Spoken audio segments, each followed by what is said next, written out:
When I was a kid growing up and thinking about what the music industry was going to be like, touring is that to me. You know, there's other bits that we do on a day-to-day basis that I could do without. But there's nothing better than that buzz of walking on stage in front of the people who have spent their well-earned money to come and watch you.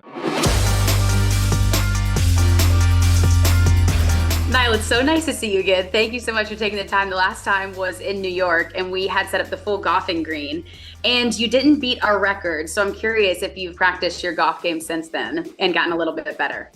Weirdly enough, not on like a sponge green in an office. I've been practicing elsewhere. It's gotten a bit better. Just a little bit. Okay, good.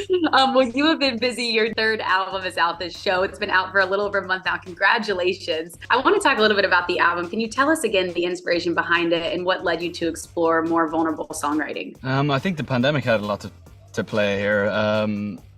You know, I spent a lot of time not thinking. And I think this was the first period where I actually sat down and had to think about everything and realized some of my outlooks in the world and my relationships. And they were all like a massive part of the beginnings of the album. Once I'd written the song, The Show, the title track, that was just the starting moment of the rest of the record and what was going to be the concept. I'm glad I found that song. When you think of, of the album as a whole, do you have a favorite song that you feel like really encompasses not only the essence of the show, but also like your growth as an artist? I know it's hard. I love writing a ballad, and I feel like The Show is just a huge ballad with like grandeur and scale. That's one of the bigger songs in the record. I love songs like On a Night Like Tonight. It's kind of different from what people are used to from me. There's a few flying around. You Could Start a Cult. It's very hard for me to pick a favorite because, as I probably told you before, I made a short album on purpose so I could never find an actual favorite, and I'm glad that I still haven't found it yet. Let's talk about the production of the album for a second, because I read that it was composed entirely on piano when you started. Can you tell me a little bit about that process?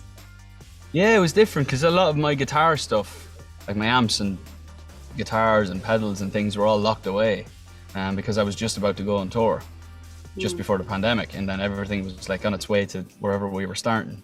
So I didn't really have many guitars in the house, so it was just the piano, and I'd never really written on piano, probably 4 times, and I nearly wrote the whole record on piano this time. You're also going on tour. You just announced a tour. We're so excited for you. How do you plan on capturing, like I said, the essence of the show into these live performances? Yeah, it's going to be amazing. I haven't, for someone that tours so much, from 2011 to 2018, I haven't toured in 5 years now. That's nuts to me.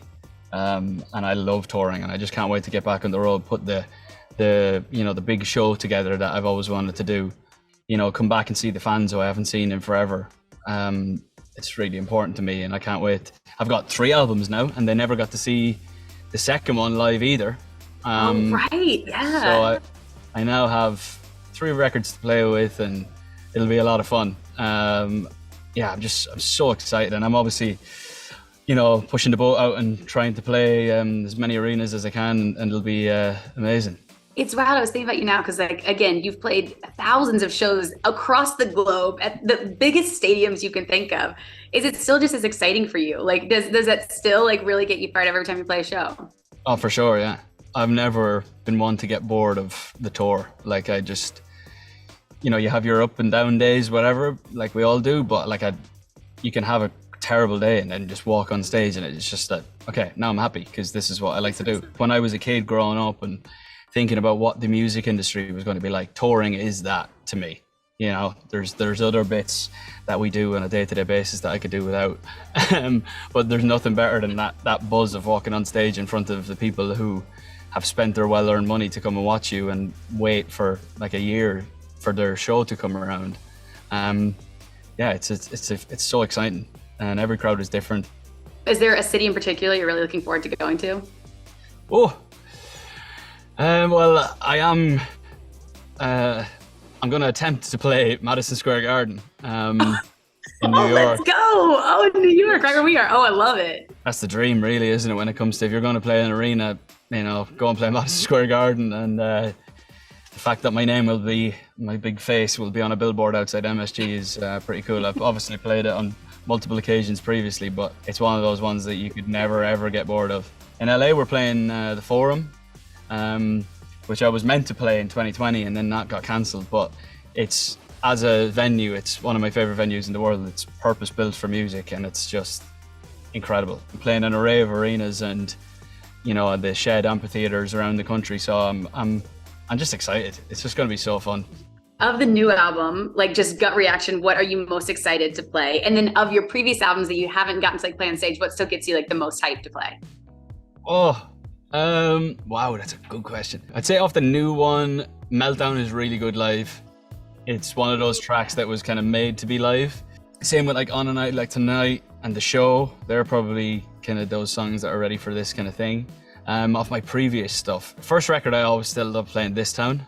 You know, I've been playing it non-stop for 6 years and I've kind of never got bored of it. And then I wanted to ask you, the last time that we spoke, I asked you who you're most excited to have like a collab with of the country music world, and you said Thomas Rhett. Then we saw Thomas Rhett brought you up on stage for his London show for Slow Hands, which was epic. Tell me about that experience. Yeah, it's funny because the last time we spoke, I didn't really know what was going on with the Thomas Rhett. Like, that wasn't even a thing. And then I got back to London and he just texted me out of the blue saying, I'm playing a country to country festival at the O2. Would you like to come up and sing with me? I was like, duh, of course I would.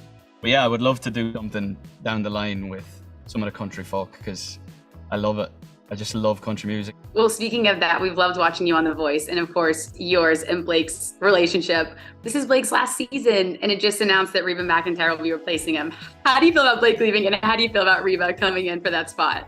At the moment, I'm just excited for Blake's after party. I'm hoping it ends up back at Blake and Gwen's in some sort of dance party. That's what I'm hoping for. Could have made that up. Don't know if it's going to happen, but we'll see. I've really enjoyed the whole season. Like, I've been so busy with like promotion and the end of the record cycle and all that kind of stuff, and being able to like jump in and out of The Voice, you know, to shoot it, and such a cool experience. Getting like close with all the coaches and becoming close with all my team and picking songs, and kind of full circle for me, as you know, I came from a show like that. So it's been such a good experience and I can't wait to come back. I'm yet to meet Gwen, which I'm excited about, and I don't know John, but I've got a couple of mutual friends with him and that will be how I will start my conversation with him. Don't need any awkwardness. Now you had, last time we spoke too, you had your Blake Shelton impression down. Do you already have your Reba impression ready to go? I'm not even going to attempt that. But I'm going to have to listen out close, but I think I'd be able to do it without offending anyone. I hope. Val, we're so excited for you. Thank you as always for your time. Like, you know, at iHeart, we always want to connect our artists to the fans. So before we go, for all your fans that are going to be watching this video that are excited for your shows to come up, your album, what do you want to say to them right now? Thank you for being patient with me. Waiting for the record. We're finally here. The record's out. The tickets are on sale.